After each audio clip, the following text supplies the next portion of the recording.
Lagi terjadi sebuah mobil menghambat laju ambulans yang sedang membawa jenazah. Bahkan penghadang tersebut menabrak motor yang membuka jalan untuk ambulans.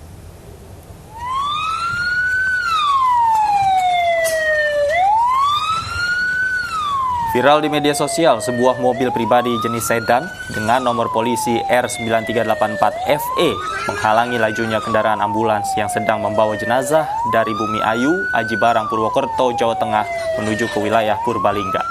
Kejadian terjadi di Jalan Raya wilayah Kemiri, Pekuncem, Banyumas, Jawa Tengah pada pukul 2:30 siang. Sempat ditegur dengan sopan saat pengendara mobil menghalangi laju ambulan dan mobil sedan ini dimintai untuk menepi oleh iringan mobil ambulans yang membawa jenazah namun tetap tidak mau menepi. Bahkan mobil memepet motor pengiring ambulan sehingga terjadi kecelakaan sepeda motor yang mengantar pengiring ambulan. Sempat terjadi adu argumentasi antara pengemudi sedan dan pengendara sepeda motor yang mengiringi mobil ambulan, namun tidak ada kesepakatan atau permintaan maaf dari pengendara mobil dan akhirnya rombongan keluarga berduka melanjutkan perjalanan ke rumah duka.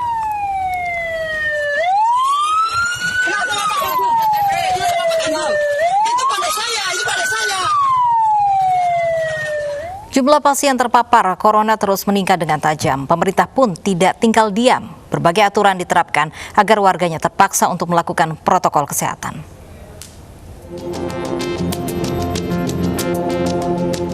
Pemerintah mengeluarkan berbagai kebijakan agar warganya patuh menjaga protokol kesehatan agar dapat menekan jumlah pasien terpapar corona. Kebijakan tersebut diantaranya wajib menggunakan masker meski di dalam kendaraan pribadi. Seperti tertuang di Pergub DKI nomor 88 pasal 18 ayat 4, butir C dijelaskan bahwa pengguna mobil pribadi wajib menggunakan masker meski pengendara menyetir sendiri atau ada penumpang lainnya.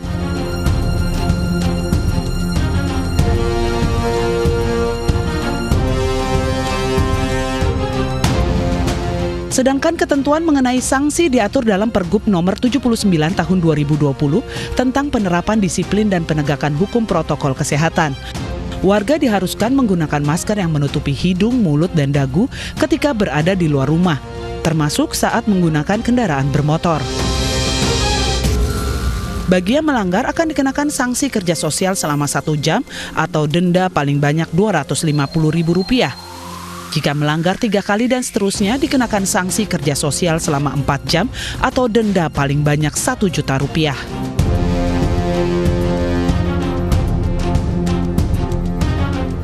Beberapa warga protes saat kedapatan tidak menggunakan masker di dalam kendaraan pribadi. Yang anehnya peraturan ini kata petugas, apabila merokok misalnya di tempat umum, itu boleh saja asal jaga jarak. Sedangkan saya sendiri di dalam mobil, tidak ada orang lain, kaca tertutup ber-AC, itu membahayakan orang lain katanya. Guys, jadi aku tadi ketangkep gara-gara di mobil sendirian. Seperti yang terjadi di Kota Semarang, Jawa Tengah, seorang perempuan tidak terima mobilnya diberhentikan karena dirinya tidak menggunakan masker saat di dalam mobil seorang diri. Berasal akun @evenijeslin, seorang perempuan cantik berkeluh kesah sepanjang 2 menit 43 detik bahwa dirinya terkena razia saat menurunkan masker ke dagu yang hanya sesaat dikarenakan pengap, namun tetap dikenakan sanksi. Masa kalau di mobil sendirian jelas nggak ada siapa-siapa, kita mau nularin siapa dan ditularin siapa, itu kok harus pakai masker dan kita ditangkap. Tapi setelah itu digiringnya justru ke tempat yang rame, penuh kerumunan, dan mereka pun nggak melaksanakan protokol PSBB gitu loh. Jadi berbagai pendapat diutarakan bahwa risiko penularan COVID-19 saat sendirian di dalam mobil pribadi terbilang kecil, bahkan rendah risiko penularannya. Pengguna kendaraan mobil penumpang pribadi diwajibkan untuk melakukan disinfektan kendaraan setelah selesai digunakan, serta digunakan hanya untuk pemenuhan kebutuhan pokok atau aktivitas lain yang diperbolehkan selama PSBB. Tim Liputan iNews melaporkan. Batasi diri untuk tidak bepergian merupakan pilihan bijak saat pandemi corona. Namun bagi sebagian warga, kebutuhan mendesak tidak bisa dihindari untuk keluar rumah. Nah, ada beberapa yang perlu diperhatikan agar warga tetap aman saat berkendara walau di dalam mobil. Berikut informasinya.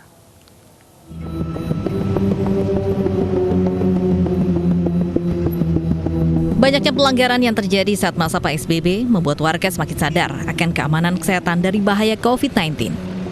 Salah satunya keamanan kendaraan yang harus diperhatikan bagi warga yang terpaksa harus keluar rumah untuk kebutuhan pokok. Bukan hanya motor, berkendara mobil saat pandemi juga tidak boleh sembarangan. Terdapat aturan persiapan yang wajib dilakukan untuk meminimalisir potensi terinfeksi virus corona. Yang pertama dilakukan sebelum bepergian, yakni membersihkan bagian-bagian mobil menggunakan tisu maupun cairan pembersih, baik luar maupun dalam mobil, terutama pada bagian paling sering disentuh seperti handle pintu, setir, tuas persneling, hingga layar audio. Selain cuci tangan secara rutin, agar lebih praktis tidak lupa mempersiapkan cairan pembersih tangan. Bukan hanya itu, masker juga harus digunakan secara benar di dalam kendaraan. Jumlah penumpang pun kendaraan dibatasi hanya 50% saja. Protokol kesehatan tersebut juga dilakukan oleh salah satu pengemudi di Semarang, Jawa Tengah. Kesehatan menjadi prioritas penting dalam masa pandemi COVID-19. Kalau saya sih, ya karena saya setiap harinya di lapangan ketemu orang dan juga mobil juga sebagai saran saya, ya saya harus bersih dulu, kayak seperti handle, kemudian yang sering disentuh sama banyak orang lah, ya untuk mencegah, ya tadi kita mencegah diri kita agar tidak tertular aja. Pastikan dalam mengendari mobil, tubuh dalam kondisi yang sehat untuk melakukan perjalanan. Dengan tubuh yang memiliki sistem kekebalan yang baik, tidak akan mudah terjangkit dari bahaya COVID-19.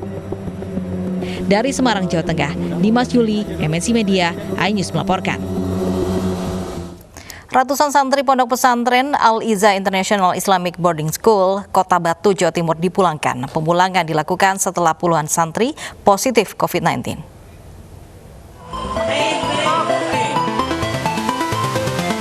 Ratusan santri ini dipulangkan ke rumah masing-masing karena seluruh aktivitas Pondok Pesantren Al-Iza International Islamic Boarding School ditutup. Penutupan dilakukan setelah hasil swab test keluar dan menyatakan 31 orang penghuni pondok pesantren positif COVID-19.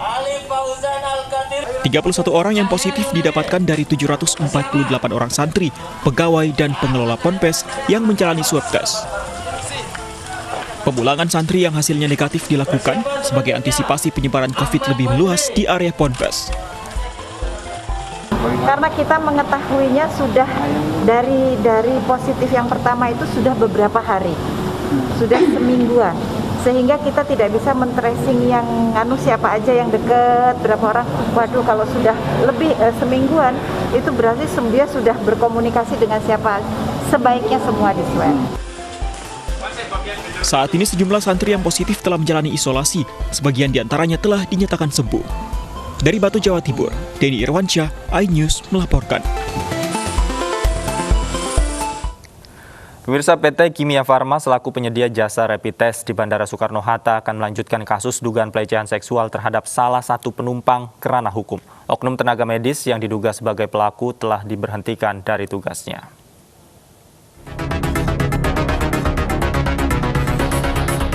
Kasus pemerasan dan pelecehan seksual itu diduga dilakukan oknum tenaga medis rapid test yang menangani LHI wanita yang menjadi korban.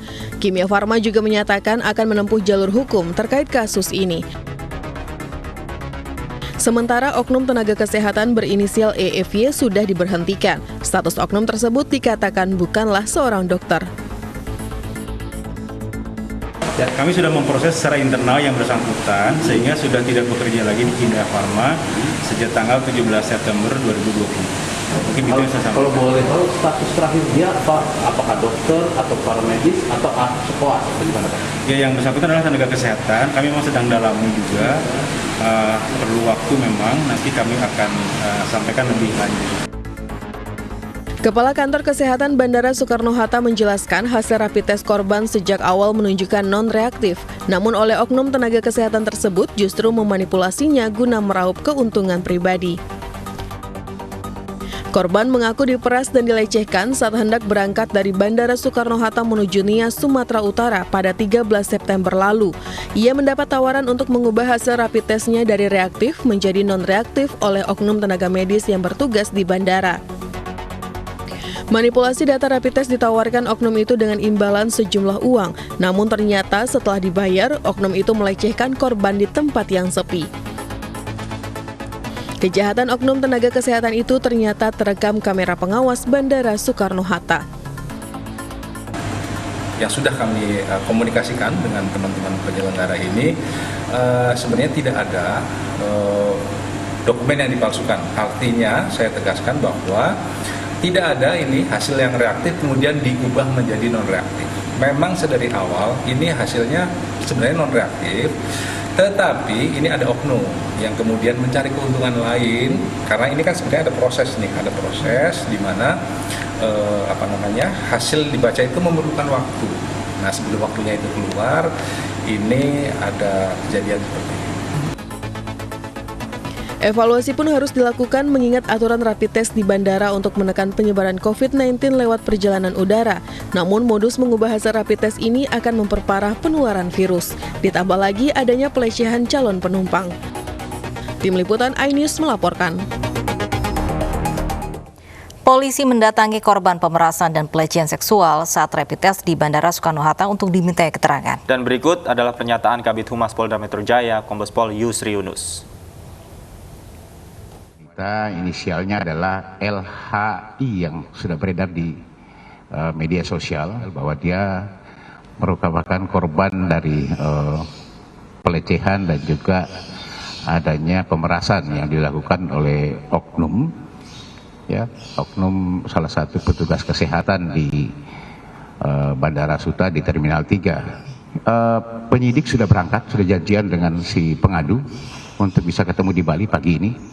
Ini sudah bekerja sama dengan personil dari AOCC, Airport Operation Control Center, yang ada di Bandara Suta untuk meminta CCTV yang ada. Juga sudah berkoordinasi dengan pelaksana tempat kegiatan rapid test, dalam hal ini PT Kimia Farma,